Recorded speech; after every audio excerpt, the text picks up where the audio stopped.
விளையாடி நேயர்களுக்கு இனிய குழந்தைகள் தின நல்வாழ்த்துக்கள். மீண்டும் அடுத்த பகுதி இன்றைக்கு ஸ்பெஷலாக வந்திருக்கின்றது.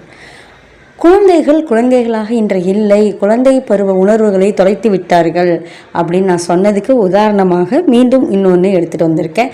திரைப்படங்களில் இருந்து அன்றைய திரைப்பட பாடல்கள், அதாவது ஒரு 60 70 அப்படிலாம் பார்த்தீங்கன்னா எப்படி இருக்கும்? குழந்தைகள் பாடுகின்ற பாடல்கள் திரைப்படங்களில் எப்படி இருக்குன்னா, அம்மா அப்பாவை பற்றி பாடுவாங்க, இல்லைன்னா ஏதாவது மிருகங்களை பற்றி, சுண்டலிக்கும் திருமணமாம், அப்படி அந்த மாதிரி பூனை பாட்டு, நாய் பாட்டு இப்படி பாடுவாங்க. அதுதான் நம்ம பார்த்துருக்கிறோம், கேட்டிருக்கின்றோம். ஆனால் எப்பொழுது அஞ்சலி திரைப்படத்தில் ஞாபகம் இருக்குன்னு நினைக்கிறேன், 90ல் வந்துச்சு அந்த படம். அந்த படத்தில் மொட்டை மாடி ஒரு லவ் ஜோடி, அது ஒரு 10 வயதுக்குள்ளார இருக்கிற பசங்கள் தான் எல்லாம் சேர்ந்து பாடுவாங்க.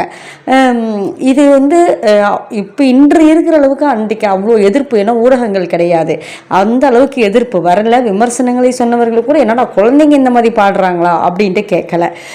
அதில் ஆரம்பித்த ஒரு டர்னிங் பாயிண்ட் அப்படியே கொஞ்சம் கொஞ்சமாக லவ்வர் செகண்டல் பண்ணி பாடுறது இப்படிலாம் ஆரம்பித்தாங்க. அதன் பிறகு பார்த்திங்கன்னா சின்ன வயசுலேயே அவங்களுக்கே லவ் ஃபீலிங்ஸ் வர மாதிரி, அவங்களுக்கே பெஸ்டி இருக்கிற மாதிரி, அவங்களே லவ்வர்ஸ் ஆகிற மாதிரி இப்படியெல்லாம் பாடல்கள் எல்லாமே வர ஆரம்பித்தது.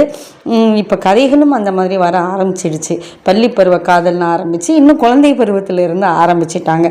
பாடல்களை பார்த்தீங்க அப்படின்னாவே அன்றைய பாடலுக்கும் இன்றைய பாடலுக்கும், அதாவது குழந்தைகள் பாடுவதாக அமைந்துள்ள பாடல்களை பார்த்தீங்கன்னாவே அன்றைக்கு குழந்தை பாடல் எப்படி இருந்தது, குழந்தை பாடுவதை போல இருந்தது. இன்றைக்கு எப்படி இருக்குன்னா பிஞ்சிலேயே பழுத்து விட்டது அப்படிங்கிற மாதிரி தான் இருக்குது. இதுதான் என்னுடைய கருத்து. இதுதான் நமக்கு அப்பட்டமாக யதார்த்த வாழ்க்கையில் நடக்கிறதை திரைப்படங்கள் நமக்கு ஒரு கண்ணாடி போல் காட்டுது. நீங்கள் என்ன நினைக்கிறீங்க? அந்த மாதிரி இப்போ பாடுகின்ற ஒரு குழந்தை பாடலை எனக்கு சொல்லுங்கள் கமெண்ட் பாக்ஸில். உங்களுடைய கமெண்ட்ஸுக்காக நான் ஆவலுடன் காத்து கொண்டிருக்கிறேன். நன்றி, வணக்கம்.